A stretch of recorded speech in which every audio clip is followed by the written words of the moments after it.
Welcome back to the shed, everyone. So today we're going to be finalising the carve on my neck. For those of you who haven't been following the build so far, you might find it handy to go back and watch the previous video where I actually did the neck carve with an angle grinder, which was quite fun. I'll leave a link up in the top corner there and also down in the description below if you'd like to watch that first, just so you're not jumping in halfway. But in a nutshell, what I did was I basically took the already pre-thicknessed and pre-widthed neck blank, if you like, and as you can see I effectively carved the corners off to make a sort of a half hexagon shape, if you like, and then continued to round the corners off in a sort of ordered fashion with the angle grinder to get me this rough neck shape. If we take a look at the neck up close, there are a few things left to do. Now, the volute shape at the moment is kind of rough. I'm undecided as it is how much I'm actually going to shape that into more of a traditional shape, because I don't actually kind of mind the square looking volute, to be honest. Nevertheless, the edges that come up to the corner of the fretboard here are still pretty flat and needed rounded over, so we need to address those. There is also a little hole in the wenge strip there where I was a little bit vicious with the drill when I was installing the truss rod. I need to plug that. The neck itself is pretty close to the final shape, but it is a little bit lumpy and bumpy. We can't get quite that accurate with the angle grinder, at least I can't. So I do just need to take some files down that to smooth it out, and then it'll just be ready for final sanding. One thing to point out, I think it was it on this side? Yeah. It might be a little bit hard for you to see in this light, but I did kiss the edge of the fretboard with the angle grinder and put a slight bevel into it, which is fine because I would have done that anyway in the carving process. But I do just need to make sure that any attack or any kind of bevel into the fretboard is consistent right the way along the neck, just so that it looks spot on. I'm quite in favour of sort of rounding into the fretboard.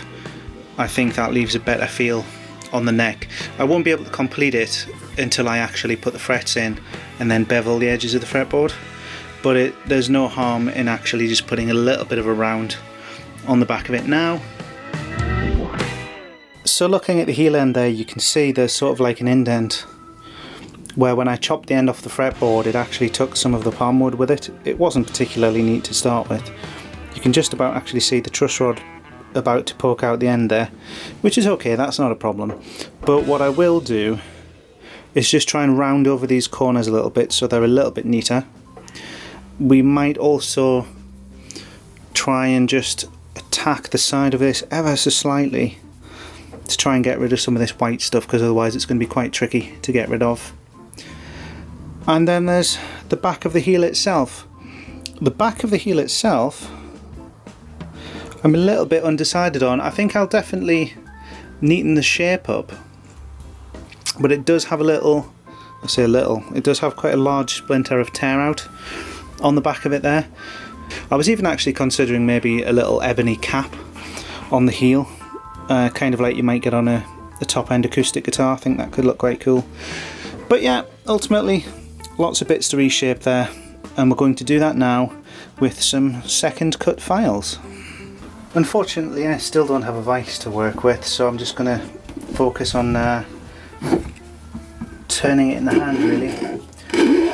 I'm using second cut rated files, they're not expensive ones, but I find they're just the right amount, they take off just the right amount of material to make progress without being too violent.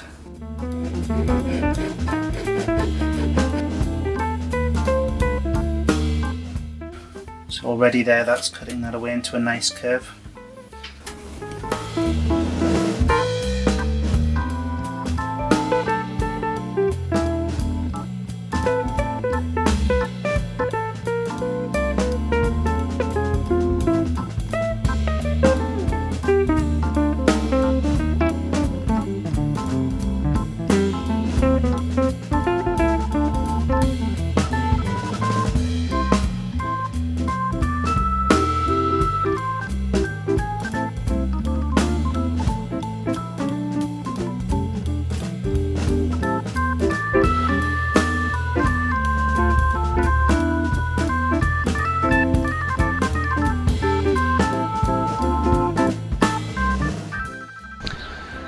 Hey everyone, so after hitting stop on the camera there, I'd planned to come back and film the next day, but unfortunately this whole COVID-19 lockdown thing came into place and I'm now more or less confined to home.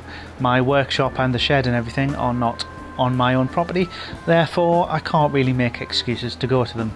Thankfully, I did actually manage to grab my guitar neck and my files and a few other guitar parts and tools, so I have a little bit that I can be getting on with in the meantime. So I'm just going to carry on where I left off and hopefully over the next couple of days do everything I can possibly do on this neck with the tools that I have. So we'd more or less finished filing one side, although taking a... Well, that's not distracting at all. Yes, I also have my other half trying to film me from the kitchen as well. So we left off there. I'd kind of done a finer file on one side of the guitar neck and I had the other one to go. I'm now going to carry on and do that. Looking at it, it's always good to kind of put these things down and look at them a few days later, and there are actually still some little bits I still need to finish off on that side actually, but we have all the time in the world, so let's carry on and just get it done.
Alright, so that's both sides kind of smoothed out now. I've gone the full length of the neck with that. We've still got that little hole to plug up. What I have done as well is there were some areas down the edge of the fretboard where there was some white filler material that I'd experimented with and failed. And I've actually just encroached on the binding ever so slightly to get rid of that white material. There's still some of it down this end of the neck, but it's now gone from the sides of the fretboard and it looks much neater. So I'm now going to turn my attention to this heel area. You can see we've had quite a big chunk of tear out there and we've still got a lot of that white stuff on the edge. This line here is where the body actually meets the neck, so I'm probably going to take the heel pretty much right the way up to the body and do my best to get all that visible material off as part of that carve. I do have a contingency plan for if I can't quite get this right, I may consider actually just putting a little ebony cap on the heel like you often do with acoustic guitars, but I don't think it's going to come to that. I think it should be just fine. So let's crack on with that.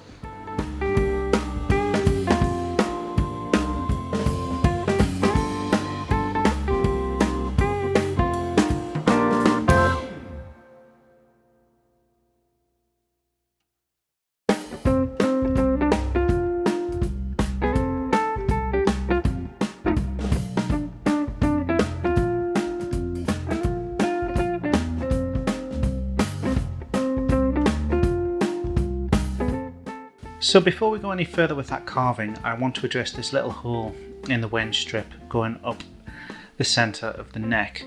Now, there could be an argument made for actually chiselling that out and actually trying to put a replacement piece of wood in, but I don't really want to do that because it's such a tiny little hole. I want to go with dust and glue and see how that looks. It probably will be apparent if you look close enough, but it should look alright.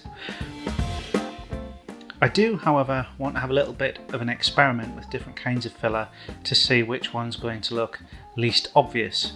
So I've done a little experiment.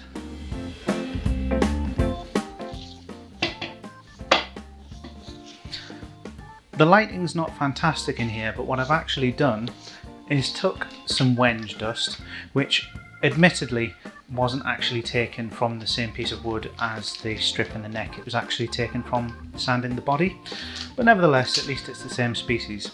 So what I've actually done is mixed equal parts dust and glue with these various glues or fillers, and as you can see, the super glue here in the middle is actually quite dark and is a little bit darker than the wood that I'm using on the neck.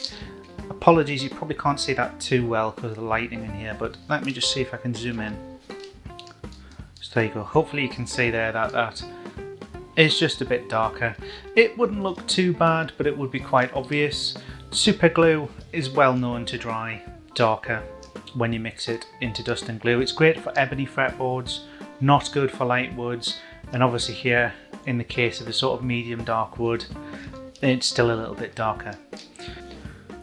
Wood glue seems to have actually worked pretty well. In the case of lighter woods like maple and things like that, it still tends to be a little bit darker, but because this is a medium to dark wood, that actually seems to have worked quite well. I've got a pretty good match there. What I've also tried is this Fide wood filler gel, which is supposed to address the problem of getting mismatches when you mix dust and glue together. It's supposed to dry a sort of a neutral colour, which is a lot less apparent, but what I'm finding, certainly in this case, is that it's actually too light. It's naturally on its own, and the filler gel is actually white. You can see here where I tried applying some neat to the side of the neck and basically dried white, which is not good. What that's clearly for actually is when you've got light woods like maple, which would show up any dark glue spots. That's really good for mixing in with maple dust or pine dust or anything light like that, and it will counteract that kind of darkening effect, and it actually looks pretty good. But it seems for the darker woods, meh, not so good. So it definitely looks like the best match we've got there is actually the wood glue, just the straight up plain wood glue. So I'm going to mix some wood glue with some wenge dust and we'll get it into that hole in the neck. The one aspect of this that's a little bit tricky is I kind of want to get good penetration into the hole to make sure that there's some material on the back of the existing wood to kind of cling into the hole, but at the same time I don't want to create a massive blob on the other side of the hole that when the truss rod presses against it is going to, you know, stress the glue and potentially force it to chip off. I mean, the dust and glue is really strong, but if I put pressure on it like that, it may break. So I'm not going to force it too far inside the hole there. And I think when I come to let it dry, what I'm actually going to do is get a piece of this greaseproof paper, which doesn't really stick to the glue. Cling film works just as well, or a piece of saran wrap, something like that. I'm going to effectively press it against the wood like that and basically dry it this way up to try and avoid encouraging the glue to form a kind of stalagmite towards the truss rod, if that makes sense. And hopefully just having the pressure of the paper there will keep it nice and uniform against the back of the neck. When it dries, it will create a kind of an unsightly splodge to begin with, but if I just sand it off, it should hopefully look okay. Okay, so we've jumped ahead a little bit, as recording at home is still a little bit of a pain. If I put a photograph up on the screen of the first glue job that I did, you can see that the match that we got is actually really good. but there's some obvious little holes there where the paste hasn't actually quite made it into the hole. So I did a second glue job and filed it back once again, and this is the result, and it looks absolutely fine. I'd say the colour match isn't quite as good the second time round because I used a little bit more glue in the mix just to make it a little bit runnier so that it would go into the cracks, but it looks absolutely fine. I've also been sanding back the volute here, or filing back the volute, because in all honesty it wasn't doing much good as a volute. It was in the wrong place. Really, a volute should be pretty much in line with the nut, and mine was, well, it was a good inch back from there really. It's not really doing all that much, so I'm flattening it off into more of a fender style, and that's what I'm going to continue doing now.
So there we have it.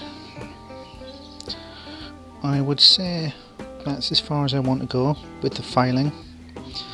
It's not perfect around there, but I'm happy with it. I've just also actually taken some really rough 60 grit sandpaper and taken that down the length of the neck, and also used it to just slightly round over these corners in the hope that they maybe won't chip while I continue to work on this. So the shaping of the neck there is more or less done. It will still have some final sanding to do. We may even find little bits we need to tweak as we go, but I'm trying to save all the final sanding and everything for the last minute really, because this wood's so prone to chipping and tearing out and things like that. I don't want to spend loads of time sanding it down and then have a little accident and have a bit chip off. And we also still need to make sure that this heel's going to fit the neck pocket okay before we commit to anything. So yeah, that's it for now. Sorry this video has been a little bit sort of patchy. The whole lockdown thing caught me unaware. But hopefully we can keep working on the neck going forward. I think next time we're going to discuss my insane plans for getting some inlay done. Until next time, goodbye.